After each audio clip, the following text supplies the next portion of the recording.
Alam mo, sabi ko nga sa inyo, eto ha, meron lang akong ipapakita sa inyong maikli. Paalala ito. Paalala ito nung sinabi ni VP Sara Duterte noon. Bakit? Napakaganda. Balikan natin itong part na ito kasi meron siya mga nireveal dito na mukhang hindi natakil. Tapos tinawag pang fake news ito. Tinawag pang fake news ito. Pero ngayon, ano nangyari? Nga kayo, di ba? Oh. Pakingge. Panoorin pala. Hindi ako Bratinella. Congressman Zaldico at ni Congressman Martin. Oh, ulitin natin. Ang budget ng Pilipinas ay hawak lang ng dalawang tao. Hawak lang siya ni Congressman Zaldico at ni Congressman Martin Romualdez. Ayun. Yan ang katotohanan. Agoy. Halimbawa ko dito, medyo mahaba ito, kaya pagpasensyahan mo. Okay lang. Ang halimbawa ko dito, sa DepEd muna tayo. Sa DepEd. Department of Education. Tingnan nyo taong to prove yung kanyang sinasabing ang may hawak lang ay si Romualdez at si Zaldico. Ito yung halimbawa niya at ito yung ebidensya niya. Secretary siya ng DepEd. So, hindi ito kwento-kwento, hindi ito chismis, ito'y na-experience niya mismo. Okay? Panoorin natin. 2023, merong 5 billion na inapprove para sa classroom construction. Nagulat ako. Kasi merong mga lumapit na miyembro ng House na humihingi. Humihingi nila yung 5 billion, parte ng 5 billion na budget. Wala kasi akong experience sa ganyan. At saka ang pagkakaintindi ko, pag inapprove na yan ng Office of the President, ibibigay na yan, pagdediretso na yon sa approval at trabaho. Gets nyo? Merong nilagak na budget sa DepEd para sa construction ng kung ano man dyan, mga siguro eskwelahan. Ano ginawa? Hinihingi. Sino humingi? According to VP Sara Duterte ito Sino humingi? Sige nga, sino humingi? Department of Education sa construction ng mga classroom. Nagulat ako, may humingi. Magkano ba ang amin dyan? Magkano ba ang amin dyan? Nako! So sinabi ko, hindi pwede ito. Kasi, ang mangyayari nito, hindi magagawa ng Department of Education ang trabaho namin na mag-construct ng classroom ayon sa classroom backlog at sa prioritization base sa backlog at sa classroom construction. Mantakin mo, putang inang yan. Hindi ito ang sabi ko nga, itong mga taong korap na ito, talagang sagad sa buto. Alam nyo, ladies and gentlemen, sabi nga ni Rizal, ang pag-asa ng bayan ay ang mga kabataan. Hindi ako naniniwala doon. Ang pag-asa ng bayan ay mga kabataang matitino at nakapag-aral. Walang biro. Kahapon, may putang ina ako na, biglang sinabunan yung aking sinasakyan. Sinita ko, nagalit pa, kabataan to. Para bang, sandali, sasakyan ko ito wag mo sabunan. Lalo lang lalabo yan, kita mong umuulan Hindi ko alam kung anong klaseng pagsasabon yung galing yan kasi minsan nagmamarke Kaya mas ayaw mong masabunan, di ba, yung ganon? Nagalit pa.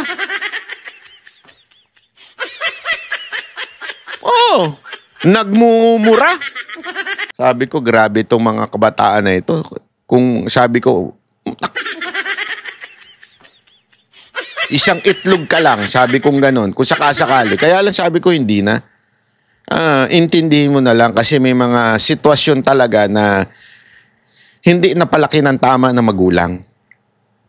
At sabi ko nga, hindi lang ito mga unang pagkakataon. Napakarami yung makikita mo mga kabataan gumagawa na ng krimen.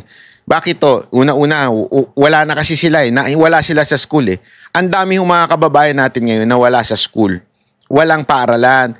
walang pambayad. Bakit? Kasi limitado ang public eh. Public school limitado. Bakit kanyo? Kasi nga putang inan to mga congressman na ito. Kita ninyo? Hinihingi pa. Kinukuha. Yung budget na para sana sa edukasyon. Kinukuha. Sino kumuha? According to VP Sara Duterte, this is not according to me. According to VP Sara Duterte, which is siya mismo yung sekretary at siya mismo ang hiningan.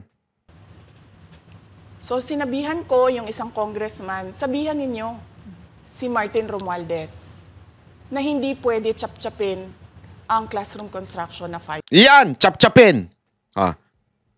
Ladies and gentlemen, pag pinakinggan nyo ngayon si Ungab, sasabihin niya yung chap-chap. Sino yan chap-chap gang? Dito, may malinaw, may humingi. Sino yung humingi? Ewan ko kung sino. Pero obvious ba? Dalawa lang yung binanggit niya dyan. Para kanino? Kay Romualdez. Sino yung dalawang binanggit niya? Si Zaldico at si Romualdez. Sino humingi? Hindi ko alam. Hindi ko alam. Pero sino binanggit ni VP Sara Duterte dito? Si Zaldico at si Romualdez. Kung sila lang daw ang nagpapatakbo ng budget at may humingi sa kanya para ibigay kay Romualdez, sino na yun? Kayong bahala magsabi. Ako, hindi ko alam. Kaya kung makikita ninyo sa budget proposal na approved ng Office of the President, 5 billion yon. Pero nung lumabas yung GAA o yung budget approved noong 2023, naging 15 billion siya.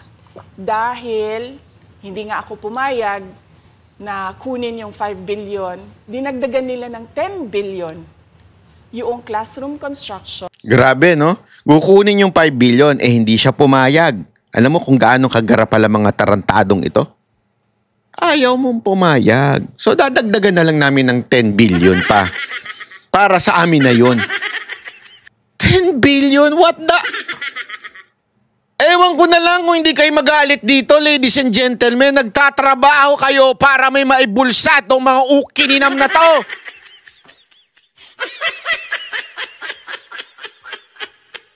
$10 billion? Alam mo ba kung gaano kadami? Billion, hindi ho million. Yung million nga lang, hindi na natin mahawakan eh. 10 billion pa kaya? Ewan ko na lang sa inyo kung bakit nakakatulog pa kayo ng maayos. Ng Department of Education. Yung 10 billion na yon hindi kontrolado ng Department of Education. Sino may control? Yun ni Congressman Zaldico at Congressman Martin Romualdez. Agoy! Ayan na, ayan na. Ang linaw. Yan ang pinakamalinaw sa malinaw. Ulitin ko, ladies and gentlemen, people of the house at mga tanga-tangang abogadong nanonood dito. May mga abogado matatalino, pero may mga abogado rin nanonood dito na binabantayan si Banat Bay. Hindi po ako nagsabi niyan, si VP Sara Duterte. Ang linaw-linaw. Huwag kayong tatanga-tanga.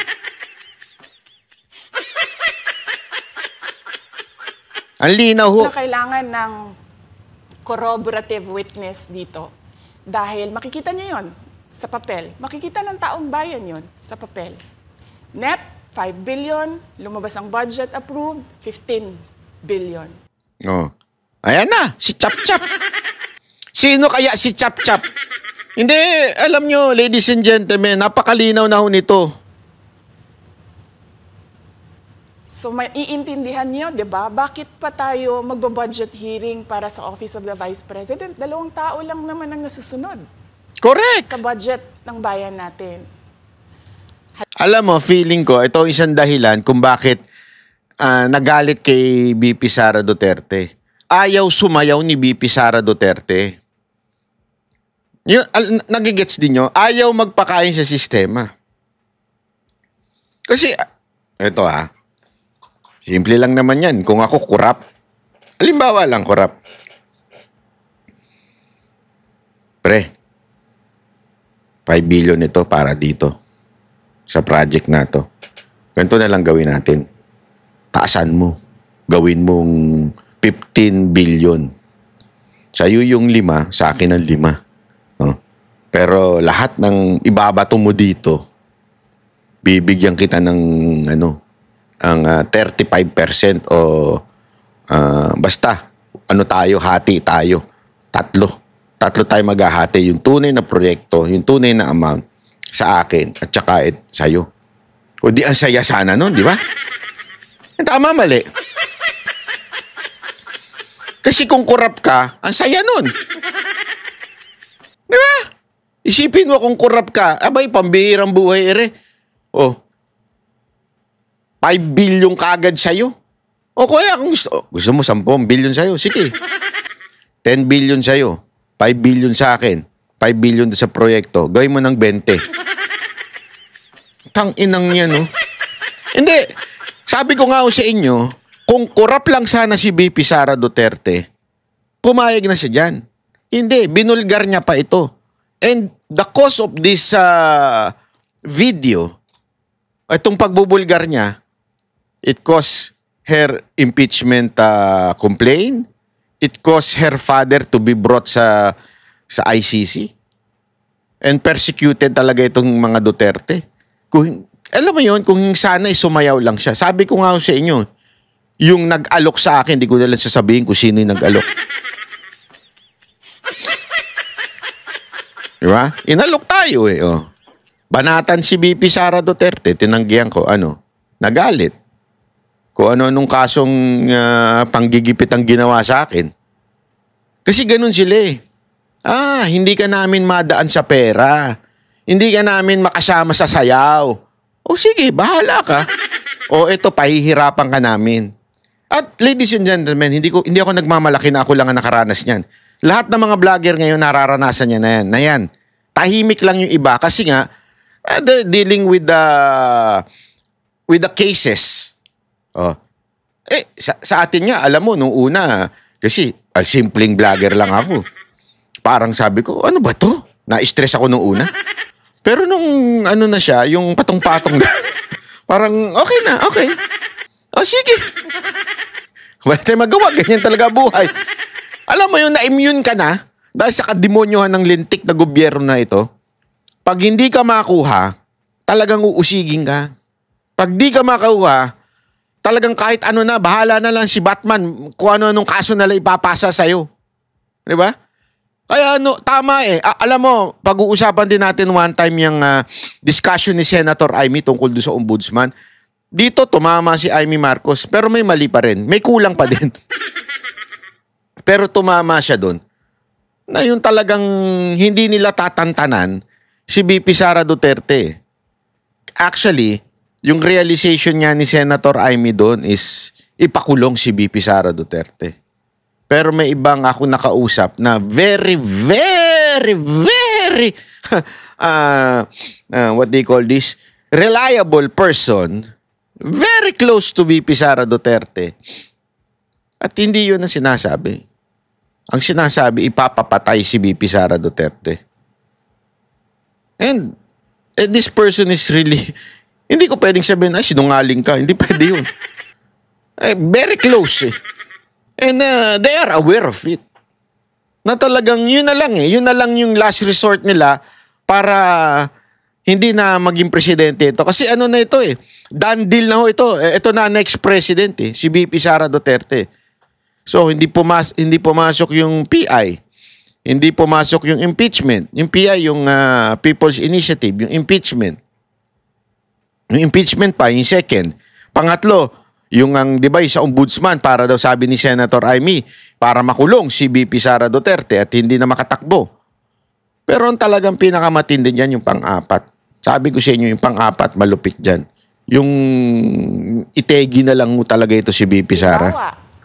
Taong 2024. Kung makikita nyo, ang approved na budget ng Office of the President para sa classroom construction ay 19 billion.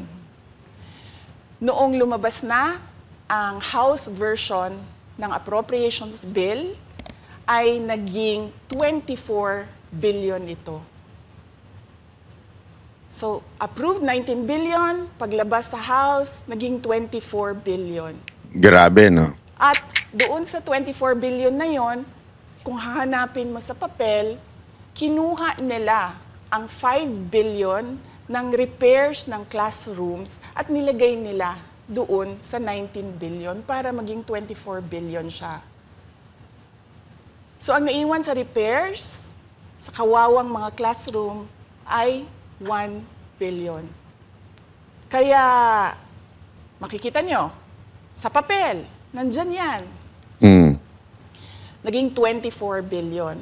At hindi lang yan, dahil noong 2023 ay hindi ako pumayag na hindi masunod yung DepEd na rules sa paano mag-classroom construction based on need, ang ginawa ngayong 2024, inattach nila ang listahan na kung saan gagawin ang mga classroom construction worth 17 billion. Makikita nyo yon sa papel. Grabe, Pagdating no? namin sa Senate, nakita yun ng mga senador. Tinanong nila ang Department of Education, totoo ba o hindi totoo na galing sa inyo ang listahan ng 17 billion ng mga classroom construction? So sabi namin sa mga senador, hindi totoo. Hindi namin magagawa yung trabaho namin. Hindi natin masosolve ang classroom backlog kung ganito ang nangyayari. Pwede ba ninyo kaming tulungan? Yung mga senador naman, very helpful sila. Oo, tulungan namin kayo. Kaya nga, kung makikita ninyo sa interpellation ng isang senador doon sa budget hearing sa Senate, tinanong niya, diretso, galing ba sa DepEd ang listahan ng 17 billion? Galing ba sa DepEd ang listahan na inattach doon sa House version? Sinabi namin hindi. Hindi galing sa amin yan. On record yon. Makikita nyo sa mga videos, balikan nyo yung mga videos. Makikita nyo. Yes, my concern, Madam Chair, Mr. President, under the GAB, I observed that there was an increase in the budget for the construction of new classrooms. From 19.6... Grabe, no? Talagang kumpleto ng ebidensya si VP Sara Duterte. At ito ang tinawag ng Malacanang noon na fake news. Mga putang ina ninyo. Sorry kayo. Totoo. Ito ang tinawag nilang fake news noon. Oh.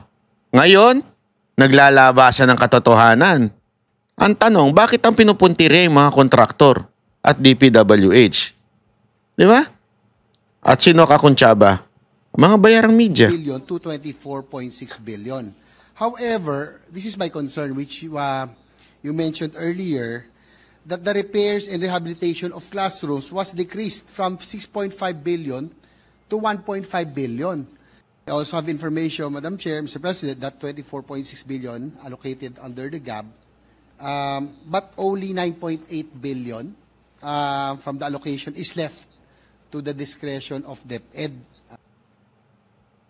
Kaya hindi ko na kailangan ng witness. Kasi makikita nyo sa papel. Yun. Sabihin, pati Senado, nakita yun. So, hindi nagsisinungaling si VP Sara. Tapos, dumating ang BICAM, walang nangyari, dahil ang nasusunod doon ay si Congressman Zaldico at si Congressman Martin Romualdez. Yun. Kaya nandun pa rin, naka-attach yung 17 billion na ginawang listahan ni Co at ni Romualdez. In fact, balik lang ako konti sa'yo ha. Kahit yung mga congressman, nakikita nila yung problema ng ginawa nila na pag-attach ng listahan sa budget. Kasi doon sa basic education hearing noong May 2024, ng House of Representatives, merong isang congressman nagreklamo, bakit ang tagal ng classroom construction? Bakit ang tagal? Sabi nung USEC ng DepEd, kasi may pabago-bago sa listahan ng DPWH dahil hindi kami ang gumawa ng listahan. Yeah, Mr. Chair, with respect to the 17 billion in Annex A of the GAA, we are not privy on how the school sites were chosen. So be it as it may, how is it chosen? I'm not privy to that, Mr. Chair. When the GAP came out, there was a 14.7 billion Annex A. Then when the Kita ninyo, mismo sila, hindi nila alam kung saan nanggaling. Gets nyo? Yan yung sinasabi ni BP.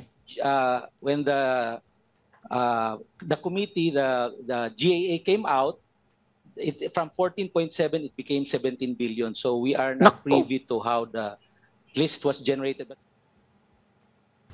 So dagdag ko lang yan doon sa confirmation na kinuha nila yung budget ng DepEd at isa yan sa mga rason kung bakit ako nag-resign sa Department of Education.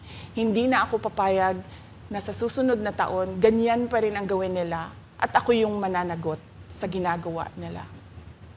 Kaya yan yung sinasabi ko, bakit pa tayo mag-question and answer dito para atakihin niyo ako? Ang masusunod lang naman sa budget, 2 tao lang.